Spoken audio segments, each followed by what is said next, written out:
Selamat sore Bapak Ibu sekalian yang ada di online maupun di onsite. Shalom.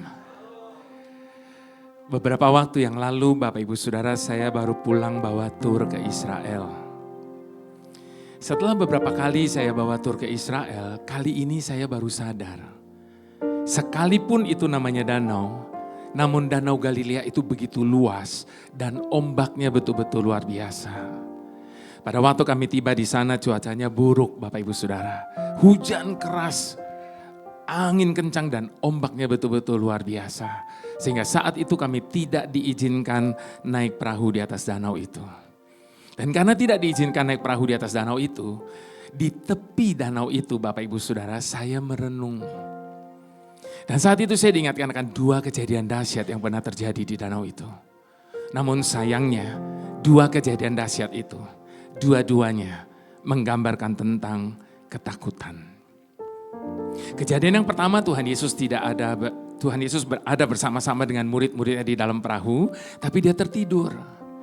Lalu angin sakal mengombang-ambingkan perahu itu sehingga membuat mereka begitu ketakutan sampai mereka pikir mereka akan binasa. Padahal Tuhan Yesus ada bersama mereka. Kejadian yang kedua, Tuhan Yesus tidak bersama mereka. Tapi pada waktu yang tepat Tuhan Yesus datang. Namun kedatangan Tuhan Yesus dengan cara yang dramatis itu ternyata tidak membuat murid-muridnya merasa tenang. Bahkan justru membuat mereka semakin ketakutan. Saya akan bacakan firman Tuhannya Bapak Ibu Saudara dari Matius 14 ayat yang ke-22 sampai ke-33. Judul dari perikop ini, Yesus berjalan di atas air. Itu sebabnya tadi saya katakan dia datang dengan cara yang dramatis Bapak Ibu Saudara. Dia jalan di atas air. Sesudah itu Yesus segera memerintahkan murid-muridnya naik ke perahu dan mendahuluinya ke seberang. Sementara itu ia menyuruh orang banyak pulang. Dan setelah orang banyak itu disuruhnya pulang, Yesus naik ke atas bukit untuk berdoa seorang diri. Ketika hari sudah malam, ia sendirian di situ. Perahu murid-muridnya sudah beberapa mil jauhnya dari pantai dan diombang-ambingkan gelombang karena angin sakal. Kira-kira jam 3 malam datanglah Yesus kepada mereka berjalan di atas air. Ketika murid-muridnya melihat dia berjalan di atas air, mereka terkejut dan berseru, "Itu hantu!" Lalu berteriak-teriak karena takut. Tetapi segera Yesus berkata kepada mereka, "Tenanglah, aku ini, jangan takut." Lalu Petrus berseru dan menjawab dia, "Tuhan, apabila engkau itu, suruhlah aku datang kepadamu berjalan di atas air." Kata Yesus, "Datanglah." Maka Petrus turun dari perahu dan berjalan di atas air mendapatkan Yesus. Tetapi ketika dirasanya tiupan angin, takutlah ia dan mulai tenggelam lalu berteriak, "Tuhan, tolonglah aku." Segera Yesus mengulurkan tangannya memegang dia dan berkata, "Hai orang yang kurang percaya, mengapa engkau bimbang?" Lalu mereka naik ke perahu dan angin pun redalah. Dan orang-orang yang ada di perahu menyembah dia. Katanya, "Sesungguhnya engkau anak Allah." Bapak Ibu Saudara, murid-murid Yesus bergaul karib dengan Tuhan. Setiap hari mereka jalan bersama. Setiap hari mereka makan bersama. Bahkan dengan telinga mereka sendiri, mereka mendengar pengajaran-pengajaran yang luar biasa. Bahkan dengan mata kepala mereka sendiri, mereka menyaksikan bagaimana Tuhan Yesus melakukan mujizat-mujizat yang dahsyat. Yang menjadi pertanyaannya Bapak Ibu Saudara, lalu bagaimana mungkin mereka bisa tidak mengenali Tuhan? Jadi ternyata badai dalam hidup ini seringkali mengaburkan pandangan kita akan kehadiran Tuhan Bapak Ibu Saudara. Pertanyaan yang kedua Bapak Ibu Saudara, kenapa tadi Petrus bisa jalan di atas air? Lalu kenapa kemudian Petrus yang sama dia tenggelam? Firman Tuhan berkata, ketika Petrus melihat Tuhan Yesus berjalan di atas air, lalu apa yang dia lakukan? Dia keluar dari perahunya dan dia juga jalan di atas air. Dengan kata lain Bapak Ibu Saudara, ketika Petrus menunjukkan pandangannya kepada Tuhan, maka dia melakukan perkara-perkara yang besar. Namun ketika Petrus mulai mengalihkan pandangannya daripada Tuhan, dia mulai melihat apa yang terjadi di sekelilingnya, angin sakal, air yang bergejolak di bawahnya, maka seluruh pemandangan itu membuat Petrusnya tenggelam. Itu sebabnya Bapak Ibu Saudara, kalau hari-hari ini kita cuma melihat apa yang tengah terjadi dengan dunia ini. Kalau hari-hari ini kita cuma lihat persoalan, masalah yang ada dalam hidup kita, maka percayalah kita juga pasti akan tenggelam dalam samudera kehidupan kita ini. Itu sebabnya saat ini saya mau ajak kita ubah cara pandang kita. Jangan terus pandang persoalan dan masalah. Sebab kalau hanya itu yang terus kita pandangi Bapak Ibu Saudara, maka percayalah semakin lama itu akan menjadi semakin besar, lalu menutupi kebesaran Tuhan atas hidup kita. Itu sebabnya Bapak Ibu Saudara, sekali lagi saya katakan, ubah cara pandang kita. Jangan terus pandang persoalan masalah, tapi pandang kepada Allah kita. Maka kita akan mendapati kita punya Allah yang jauh lebih besar dari segala persoalan yang ada dalam hidup kita. Itu sebabnya Bapak Ibu Saudara, dalam hidup ini sebenarnya bukan masalah. Persoalan sebesar apa yang tengah ada di hadapan kita saat ini. Bukan masalah. Persoalan seberat apa yang tengah menekan hidup kita saat ini. Namun yang menjadi masalah dalam hidup ini adalah, ada di tangan siapa hidup kita ini. Sebab ketika kita meletakkan hidup kita di dalam tangan Tuhan, maka setiap kita dapat berkata, apa saja boleh terjadi dalam hidup ini. Namun sungguh hanya dekat Tuhan kita merasa tenang. Hatiku tenang berada dekatmu. Kaulah jawaban hidupku. Hatiku tenang berada dekatmu. Kau yang pelihara hidupku. Sekali lagi sama-sama katakan, hatiku tenang berada dekatmu. Kaulah jawaban hidupku. Hatiku tenang berada dekatmu. Kau yang pelihara hidupku. Pertolonganmu begitu ajaib. Kau telah memikat hatiku. Di saat aku tak sanggup lagi, di situ tanganmu bekerja. Pertolonganmu begitu ajaib. Kau telah memikat hatiku. Kini mataku tertuju padamu. Ku rasakan kasih-Mu Tuhan. Yang pernah ditolong oleh Tuhan katakan, pertolongan-Mu begitu ajaib. Kau telah memikat hatiku.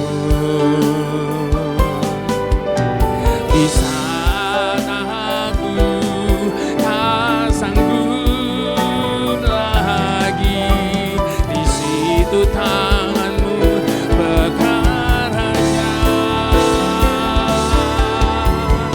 Pertolongan-Mu begitu ajaib. Kau telah memikat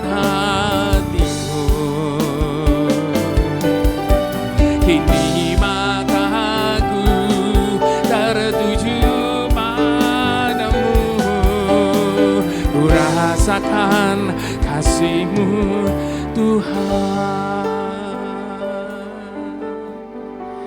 Satu kali Bapak Ibu Saudara, ada seorang wanita Sirofenisia, anaknya kerasukan setan. Dia berteriak minta tolong kepada Tuhan, namun sayangnya Tuhan Yesus tidak mempedulikannya. Wanita ini tidak putus asa. Dia terus berteriak-teriak minta tolong. Murid-murid Tuhan Yesus menyuruh dia untuk diam. Sementara Tuhan Yesus sendiri berkata, aku hanya diutus bagi domba-domba yang hilang di Israel. Namun wanita ini tidak pernah mau menyerah, Bapak Ibu Saudara. Dia datang lebih mendekat lagi, dia tersungkur, dia menyembah. Namun Tuhan Yesus tetap tidak bergeming. Bahkan Tuhan Yesus merendahkan wanita ini dengan berkata, biarkan anak-anak makan sampai kenyang terlebih dahulu. Sebab tidak patut mengambil roti yang disediakan bagi anak-anak, lalu melemparkannya kepada anjing. Bayangkan Bapak Ibu Saudara, kalau kita yang ada di dalam situasi wanita ini. Namun hebatnya wanita ini, dia justru lebih merendahkan dirinya lagi dengan berkata, benar Tuhan. Tetapi anjing di kolong meja juga memakan remah-remah yang jatuh dari atas meja. Wanita ini lulus ujian imannya. Dan Tuhan Yesus memuji ketangguhan wanita ini. Itu sebabnya dia berkata, oleh karena kata-katamu itu, sekarang pulanglah, sebab anakmu sudah dilepaskan. Bapak Ibu Saudara, mungkin selama ini kita sudah berseru minta tolong kepada Tuhan. Namun seakan-akan Tuhan itu berdiam diri. Seakan-akan Tuhan itu tidak peduli. Yang menjadi pertanyaannya Bapak Ibu Saudara, how low can you go?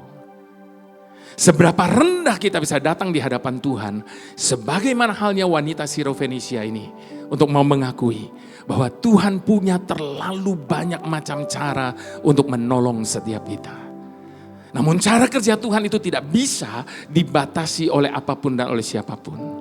Itu sebabnya Bapak Ibu Saudara, izinkan saya berkata saat ini, berhenti mengatur Tuhan tentang apa yang dia harus kerjakan dalam hidup kita. Biarkan Tuhan bekerja sesuai dengan caranya. Biarkan Tuhan menggenapi janjinya. Menjadikan segala sesuatu indah pada waktunya bagi setiap kita yang percaya.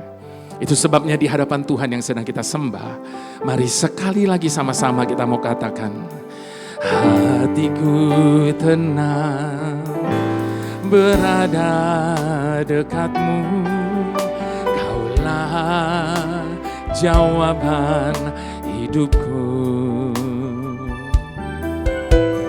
Hatiku tenang berada dekatmu, kau yang pelihara hidupku. Pertolonganmu begitu ajaib, kau telah memikat hatiku. Di saat aku tak sanggup lagi, di situ tanganmu bekerja. Pertolonganmu begitu ajaib, kau telah memikat hatiku. Kini mataku tertuju padamu, ku rasakan kasih-Mu. Mari dengan bangkit berdiri di hadapan Tuhan. Pertolongan-Mu begitu ajaib, kau telah memikat hatiku. Ini pengakuan kami Tuhan, ini kepercayaan kami. Pertolongan-Mu begitu ajaib, Kau telah memikat hatiku. Kini mataku tertuju padamu, ku rasakan kasih-Mu Tuhan. Kini mataku tertuju padamu, ku rasakan kasih-Mu Tuhan. Kini mataku tertuju padamu, ku rasakan kasih-Mu Tuhan.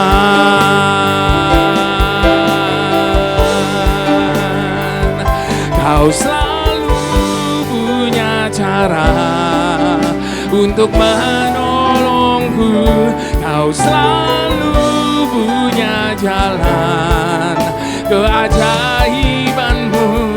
Kau dahsyat dalam segala perbuatan-Mu, dan ku tenang di dalam cara-Mu. Kau selalu punya cara untuk menolongku.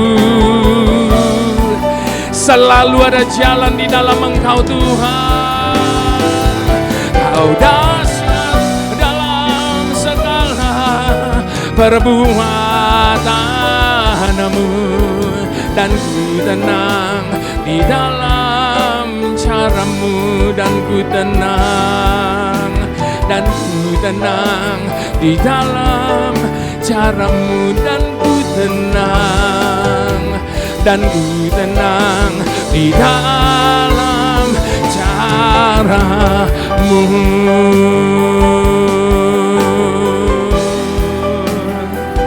Hanya dekat-Mu Tuhan,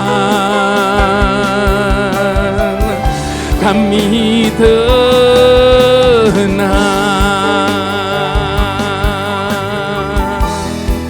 Hanya bersama-Mu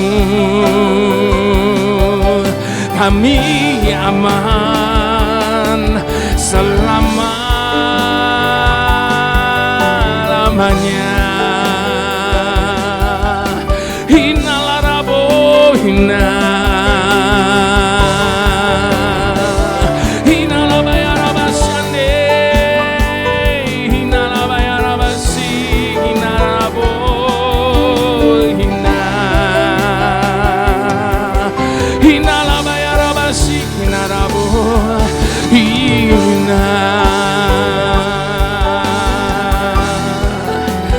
Mari dengan segala hormat kita mau angkat kedua tangan di hadapan Tuhan. Serahkan semua ketakutan dan kekhawatiran kita di dalam tangan-Nya. Sebab Dialah pemilik hidup kita. Dia pemelihara hidup setiap kita. Hinalabayarabasik hinarabo.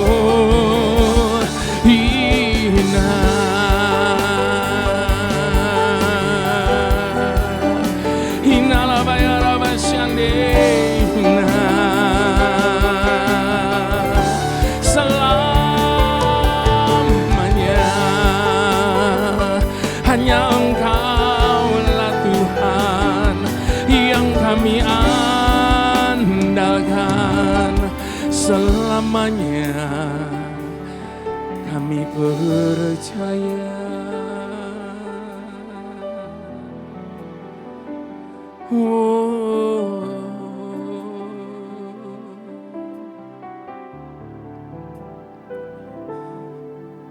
Di hadapan-Mu saat ini Bapa, kami mau cabut kembali semua perkataan yang tidak benar tentang Engkau yang pernah keluar dari mulut kami di hadapan-Mu. Pada saat kami sedang menghadapi banyak hal yang kami tidak bisa mengerti, mengapa semuanya harus terjadi. Maafkan kami Bapa. Saat ini di hadapan-Mu, kami mau cabut kembali semua perkataan yang tidak benar itu. Dan sebaliknya di hadapan-Mu saat ini, kami mau ganti dengan pernyataan, setuju dengan Engkau Tuhan. Apapun yang Kau buat, apapun yang Kau izinkan terjadi atas hidup kami, sekalipun kami belum bisa mengerti, kami tetap mau setuju dengan Engkau Tuhan. Sebab kami yakin dan percaya, tidak akan pernah sekalipun Engkau merancangkan yang buruk atas hidup kami. Terima kasih Bapa.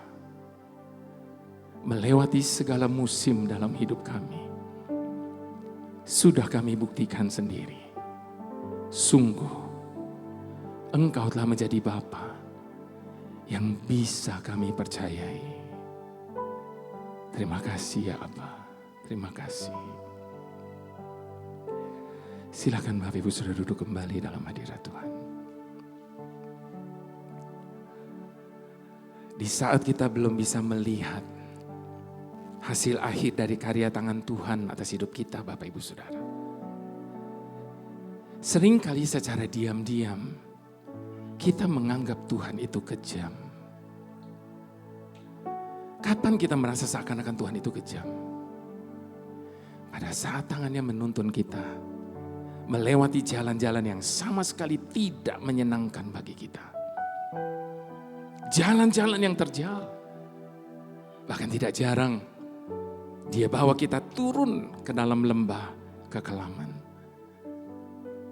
Namun berita baiknya Bapak Ibu Saudara, sekalipun Dia membawa kita turun ke dalam lembah kekelaman, di dalam lembah kekelaman itu kita sedang berjalan bersamanya.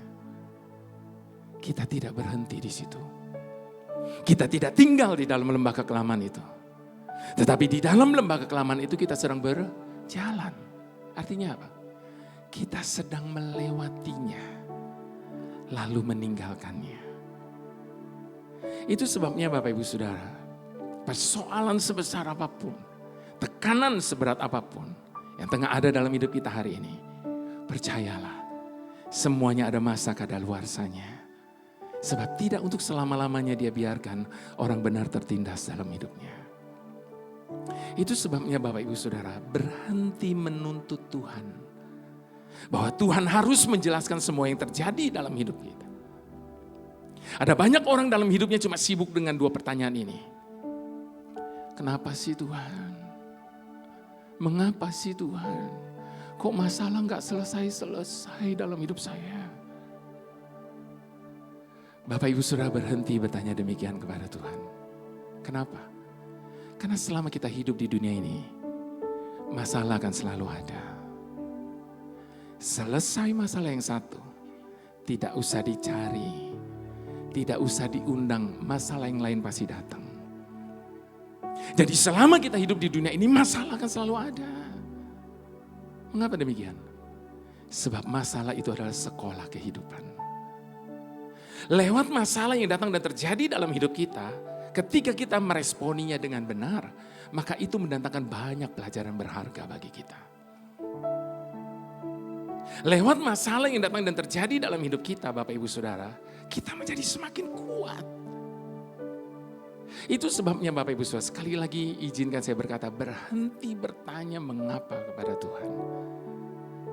Sebab kalaupun Tuhan mau menjelaskannya, Bapak Ibu Saudara, pikiran kita tidak akan pernah mampu untuk memahaminya. Sebab bukankah firman Tuhan sudah katakan, adapun jalannya, pikirannya dan rancangannya jauh lebih tinggi daripada jalan pikiran dan rancangan hati kita. Tidak terselami jalan Tuhan. Sebab sekali lagi memang bukan bagian kita untuk menyelami setiap jalan-jalannya. Bagian kita adalah setuju saja sama Tuhan. Di tengah-tengah ketidakmengertian kita mungkin tentang apa yang sedang terjadi dan apa yang sedang kita alami saat ini Bapak Ibu Saudara. Saya mau ajak kita sama-sama untuk mengadakan pengakuan di hadapan Tuhan.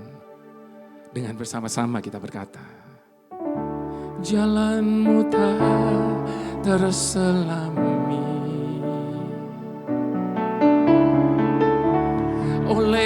setiap hati kami. Namun satu hal ku percaya, ada rencana yang indah. Oh, tiada terduga kasih-Mu. Heran dan besar bagiku arti kehadiran-Mu selalu nyata di dalam hidupku. Penyertaan-Mu sempurna, rancangan-Mu penuh damai, aman dan sejahtera walau di tengah badai. Ingin ku selalu bersama, rasakan keindahan arti kehadiran-Mu. Penyertaan-Mu, penyertaan-Mu sempurna, rancangan-Mu penuh damai, aman dan sejahtera walau di tengah badai. Ingin ku selalu bersama, rasakan keindahan arti kehadiran-Mu. Tuhan yang setuju katakan, penyertaan-Mu sempurna, rancangan-Mu penuh damai, aman dan sejahtera walau di tengah badai. Ingin ku selalu bersama, rasakan keindahan arti kehadiran-Mu. Sekali lagi sama-sama. Penyertaan-Mu sempurna, rancangan-Mu penuh damai, aman dan sejahtera walau di tengah badai. Ingin ku selalu bersama, rasakan keindahan arti kehadiran-Mu. Tuhan, arti kehadiran-Mu.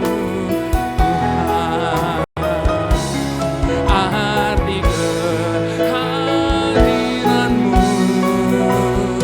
Tuhan, itu sebabnya katakan, segala perkara dapat ku tanggung di dalam Dia yang memberi kekuatan. Tuhan Yesus penolong dan sahabat, tetap percaya Tuhan setia. Segala perkara dapat ku tanggung di dalam Dia yang memberi kekuatan.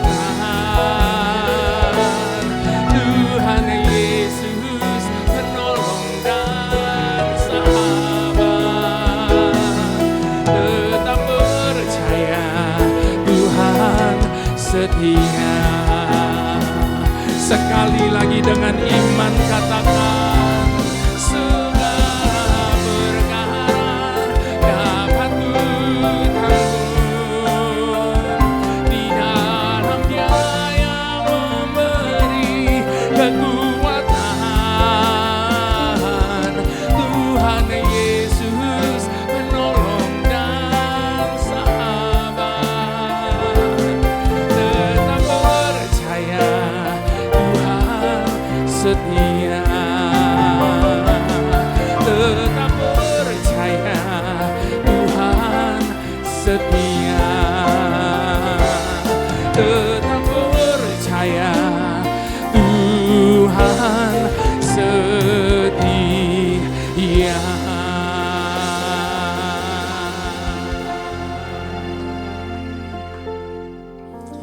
Sekalipun kita yakin kita punya Tuhan yang begitu setia, menyertai dan menolong kita.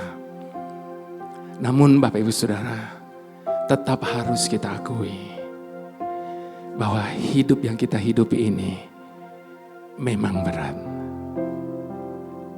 Hidup ini tidak mudah. Ini adalah kenyataan yang harus kita hadapi dan jalani. Bahwa hidup ini memang berat. Namun Bapak Ibu Saudara, hidup ini akan menjadi lebih berat lagi jikalau kita menjalaninya dengan mengeluh dan menggerutu. Itu sebabnya Bapak Ibu Saudara, ada terlalu banyak alasan kenapa Tuhan itu tidak suka ketika umatnya mengeluh dan menggerutu. Sebab pada waktu kita mengeluh dan menggerutu Bapak Ibu Saudara, maka tidak akan pernah ada ucapan syukur yang keluar dari mulut kita di hadapan Tuhan. Ketika kita mengeluh dan menggerutu Bapak Ibu Saudara, tanda kita tidak percaya bahwa Tuhan sanggup mengubah kenyataan apapun yang ada di hadapan kita hari ini menjadi kebaikan buat kita. Ketika kita mengeluh dan menggerutu Bapak Ibu Saudara, tanda kita sudah kalah dengan keadaan. Selama ini Bapak Ibu Saudara kita menganggap yang namanya dosa itu kalau kita membunuh, kalau kita mencuri, kalau kita berzinah dan sebagainya. Namun berapa sering tanpa kita sadari bahwa mengeluh dan menggerutu adalah salah satu kategori dosa yang serius di hadapan Tuhan. Itu sebabnya di dalam kitab Bilangan 14, Tuhan menyamakan keluhan dan gerutuan itu dengan kejahatan. Jadi pada saat kita mengeluh dan menggerutu itu jahat di mata Tuhan Bapak Ibu Saudara. Jadi mengeluh dan menggerutu itu dosa yang serius. Bapak Ibu Saudara mau bukti? Saya bisa buktikan. Untuk itu izinkan saya bertanya terlebih dahulu. Ketika bangsa Israel dibawa keluar dari Mesir, yang sudah membudaki mereka turun-temurun, apakah itu atas kehendak Allah? Tentunya iya. Allah sampai mendatangkan 10 tulah hanya untuk mengeluarkan bangsa ini dari Mesir. Dan ketika Allah membawa keluar bangsa ini dari Mesir, apa yang Allah janjikan bagi mereka? Tanah perjanjian. Mohon izin tanya Bapak Ibu Saudara, apakah pada saat itu generasi bangsa Israel itu bisa masuk ke tanah perjanjian? Tidak, kecuali Joshua dan Kaleb. Loh, kenapa mereka tidak bisa masuk ke tanah perjanjian? Bukankah itu janji Allah bagi mereka? Karena keluhan, karena gerutuan Bapak Ibu Saudara. Pada waktu kami perjalanan dari Israel menuju Mesir, saat itu di dalam bus, tour leader lokal kami membentangkan sebuah peta. Lalu dia tunjukkan kepada kami, ini Mesir dan ini tanah perjanjian. Harusnya jaraknya tidak sedemikian jauh. Namun mengapa bangsa Israel harus putar di padang gurun 40 tahun lamanya? Karena keluhan, karena gerutuan Bapak Ibu Saudara. Bayangkan Bapak Ibu Saudara, baru saja mengalami mujizat yang begitu dahsyat. Ketika mereka dikejar oleh tentara Firaun, di hadapan mereka tidak ada jalan, yang ada cuma laut Teberau yang begitu lebar dan dalam. Namun bagi Allah kita selalu ada jalan. Sekalipun tidak ada jalan, dia tetap sanggup untuk membuka jalan bagi setiap umatnya. Laut Teberau yang begitu lebar dan dalam dibelah menjadi dua. Bangsa Israel berjalan di tengah lautan dengan dinding kiri dan kanannya lautan. Mereka menyanyikan nyanyian syukur dan kemenangan mereka. Namun tidak butuh waktu yang lama Bapak Ibu Saudara. Setelah mereka mengalami sendiri kejadian yang maha dahsyat itu. Setelah mereka menyanyikan nyanyian syukur dan kemenangan mereka. Tidak butuh waktu yang lama. Hanya dibutuhkan waktu 3 hari. Mereka ubah nyanyian syukur dan kemenangan mereka dengan bersungut-sungut lagi di hadapan Allah. Ketika kemudian mereka tiba di Mara dan mereka mendapatkan air pahit di situ.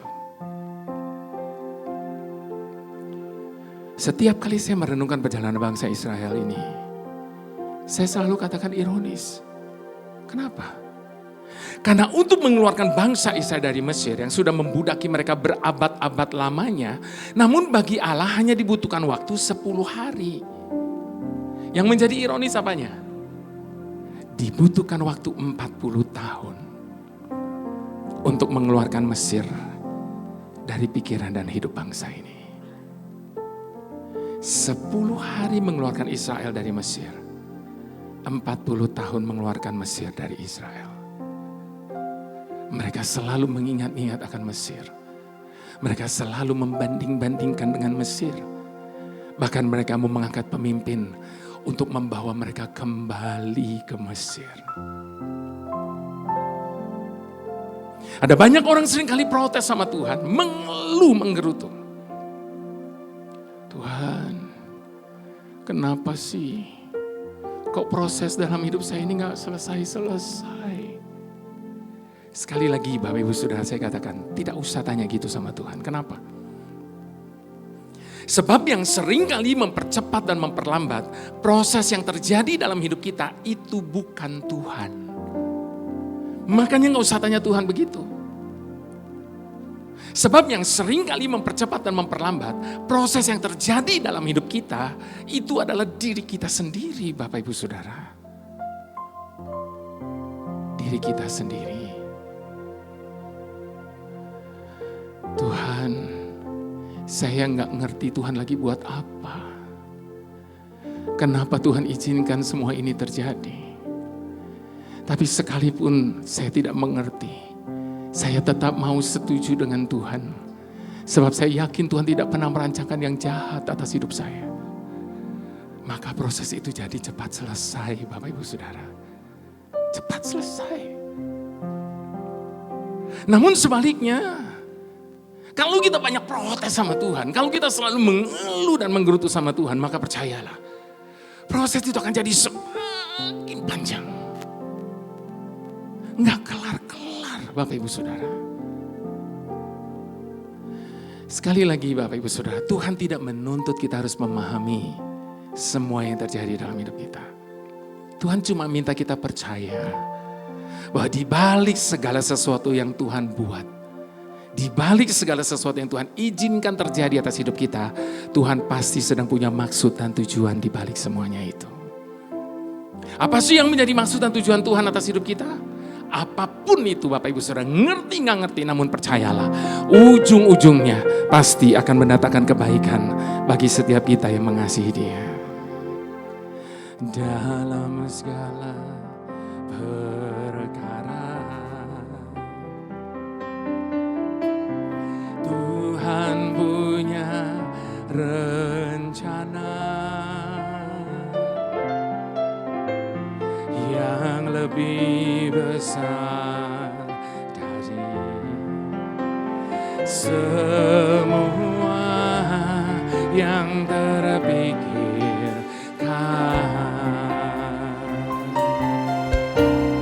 Apapun yang kau perbuat, tak ada maksud jahat. Sebab itu ku lakukan semua denganmu, Tuhan. Ku tak akan menyerah pada apapun juga, sebelum ku coba semua yang ku bisa, tetapi ku berserah kepada kehendak-Mu. Hatiku percaya Tuhan punya rencana. Yang setuju katakan, ku tak akan menyerah pada apapun juga, sebelum ku coba semua yang ku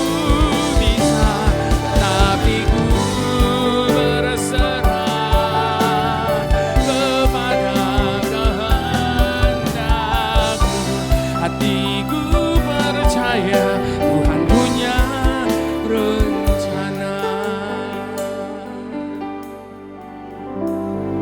Satu kali saya mengunjungi senior saya, seorang wanita yang sudah berusia senja. Dia belum menikah. Namun akhirnya dia bertemu dengan seorang laki-laki yang usianya di atas dia dan mereka menikah. Karena mereka menikah di usia senja, Bapak Ibu Saudara, mereka berdua tidak dikaruniai satu orang anak pun. Mereka tinggal di sebuah rumah yang kecil dan sederhana. Namun Bapak Ibu Saudara, lebih dari 5 tahun terakhir ini, suaminya menderita sakit yang begitu berat. Komplikasi hebat.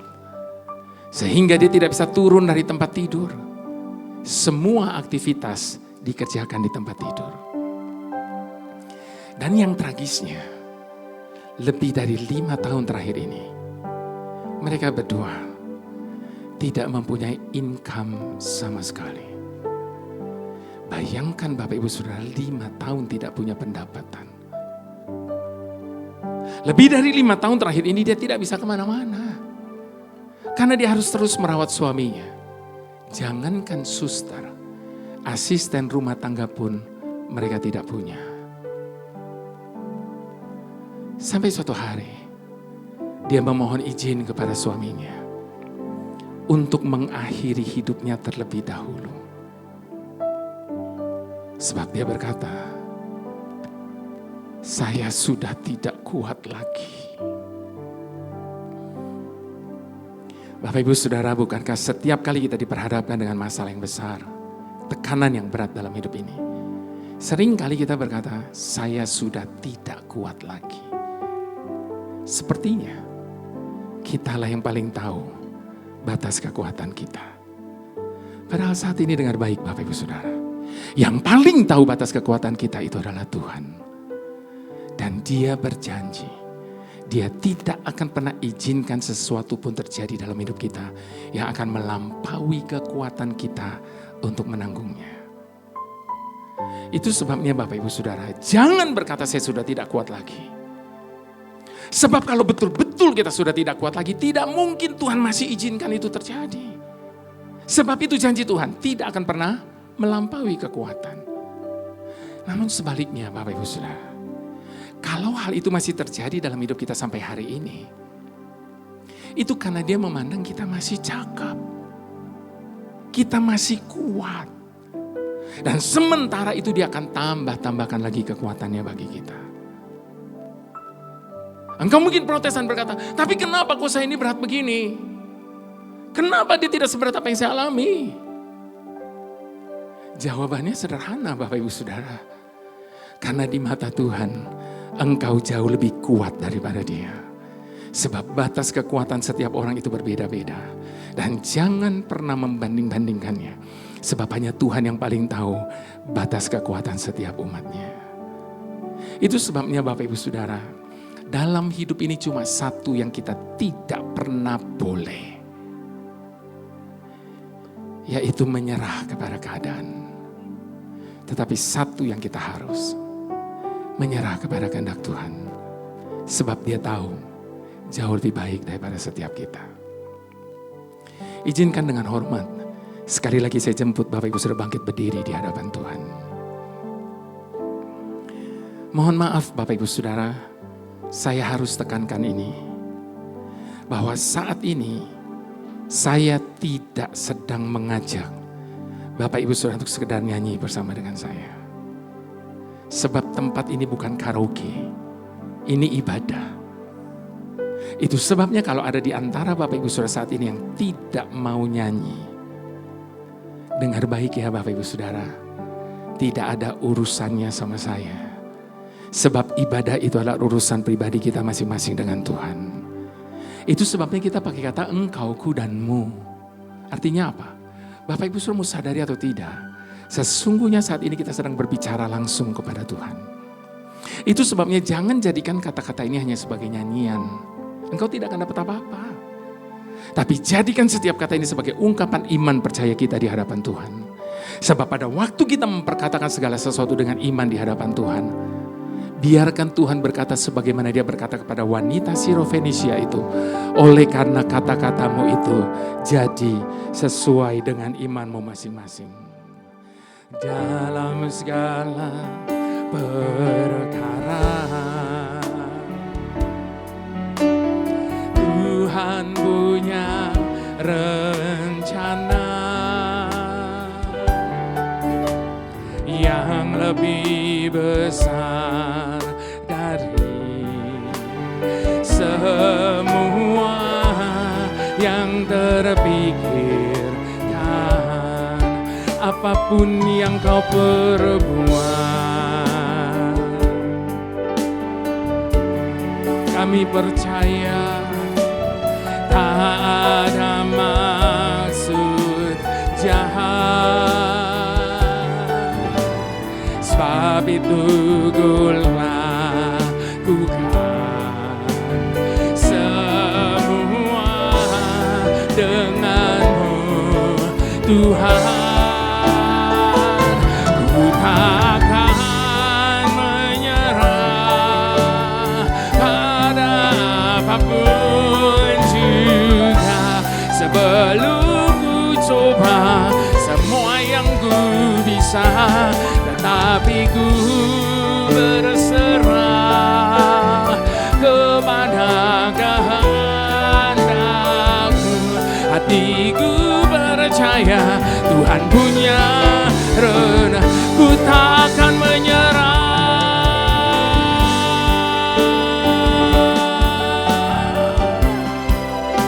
Ini komitmen kami di hadapan-Mu Tuhan.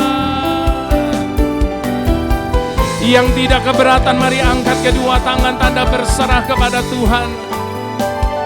Ini tangan-tangan kami yang terangkat di hadapan-Mu, kami berserah hanya kepada-Mu Tuhan.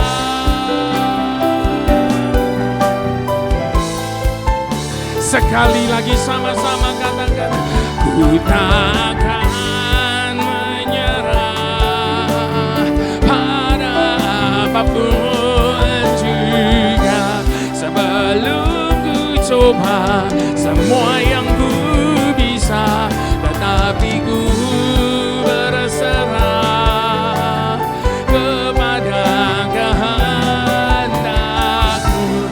Hatiku percaya Tuhan punya rencana. Hatiku percaya, hatiku percaya Tuhan punya rencana. Hatiku percaya, hatiku percaya Tuhan punya rencana.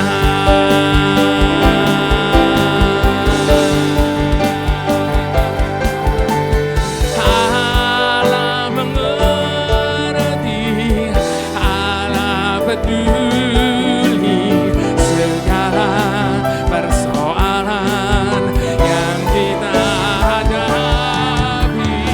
Takkan pernah dibiarkannya ku bergumul sendiri, sebab Allah mengerti. Ini kepercayaan kami di hadapan-Mu ya Aba.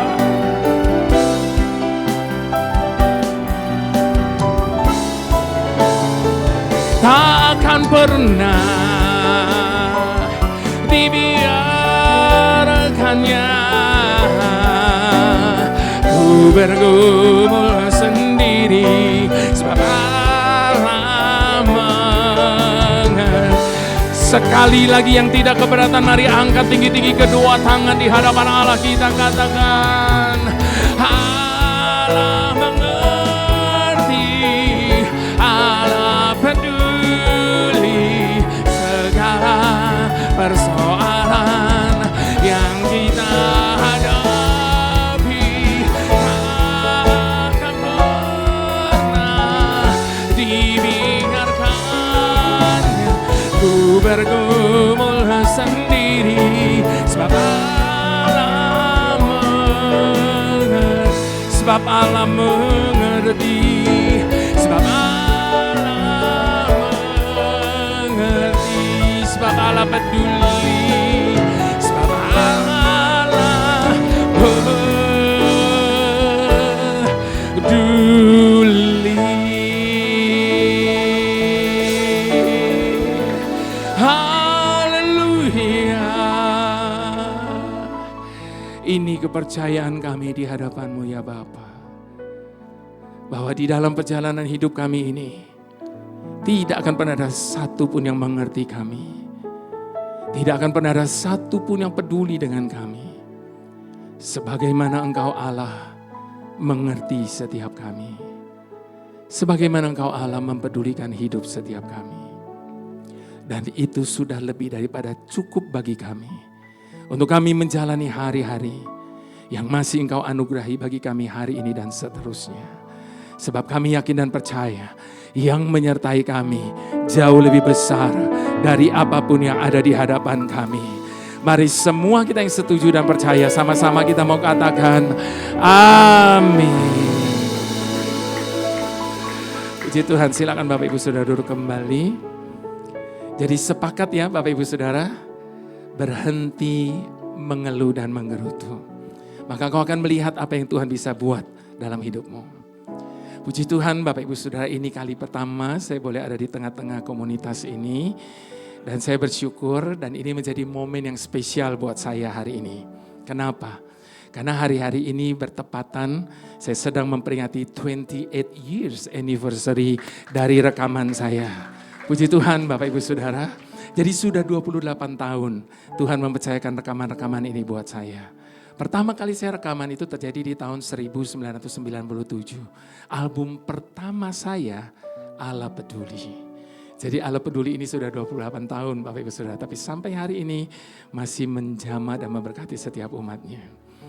Lalu tahun-tahun berikutnya Tuhan percayakan semua baik. Bapa yang kekal seperti Bapa sayang anaknya. Arti kehadiranmu ku takkan menyerah seperti yang kau ingini. Besar anugerahmu, kau Bapakku yang baik. Dan seterusnya sampai album saya yang terakhir. Aku percaya ada mujizat. Pada kesempatan anniversary ini izinkan saya meminta waktu sesaat untuk mengucapkan terima kasih saya sebesar-besarnya atas support dari Bapak Ibu Saudara di dalam rekaman-rekaman saya. Sejak dari zaman kaset Bapak Ibu Saudara. Sampai kaset sudah tidak ada lagi, lalu zamannya CD. Tapi sebentar lagi CD pun sudah tidak ada lagi Bapak Ibu Saudara. Itu sebabnya sekarang CD-CD saya sudah tidak bisa lagi didapatkan dimanapun. Kenapa? Karena sudah tidak diedarkan lagi. Loh kenapa tidak diedarkan? Karena toko-toko buku rohani sudah pada tutup Bapak Ibu Saudara. Jadi distributor rohaninya sudah tidak ada. Bahkan pabrik-pabrik CD sudah tutup sekarang. Oleh karena itu kemanapun saya pelayanan banyak jemaat Tuhan minta kepada saya untuk mengeluarkan koleksi album saya dari album pertama sampai album yang terakhir dalam bentuk flash disk atau USB. Sebab sekarang banyak yang mengeluh sudah tidak punya CD player. Mobil baru, laptop baru sudah tidak ada lagi CD playernya. Mereka minta USB supaya tinggal colok di mobil, pindahin ke HP, lalu pakai Bluetooth di mana-mana. Nah Bapak Ibu Saudara, teknologi di samping membunuh tapi juga menolong. Sekarang orang bisa lagi memiliki album-album saya yang sebelumnya. Kalau CD tidak mungkin bisa. Lalu saya kumpulkan semua album saya lalu saya pecah 3 dari sekian banyaknya. Yang pertama saya beri judul Prayer and Worship. Album ini sangat vertikal. Kenapa vertikal? Karena semua narasi yang ada di antara lagu demi lagu, kata-katanya doa. Jadi doa, nyanyi, nyembah, doa, nyanyi, nyembah. Kenapa saya keluarkan seri ini?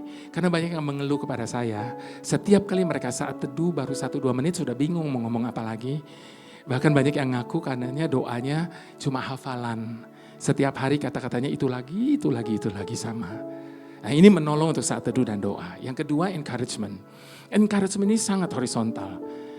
Karena semua narasi yang ada di antara lagu demi lagu, kata-katanya untuk membangun iman sesama yang sedang mengalami pergumulan dan tantangan. Seperti apa yang saya sampaikan sore hari ini. Dan yang terakhir, yang ketiga, 25 years anniversary.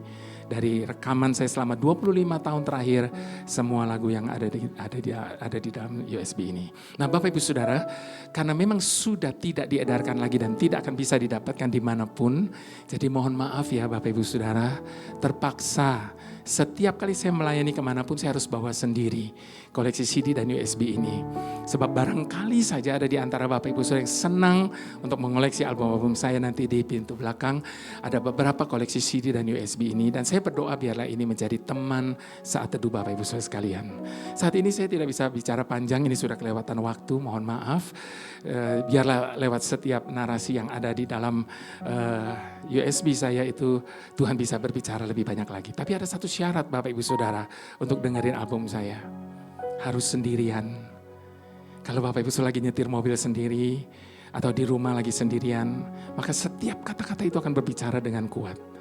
Nanti kalau Bapak Ibu Saudara lagi putar album saya lalu ingat sama saya, jangan lupa terus doakan saya.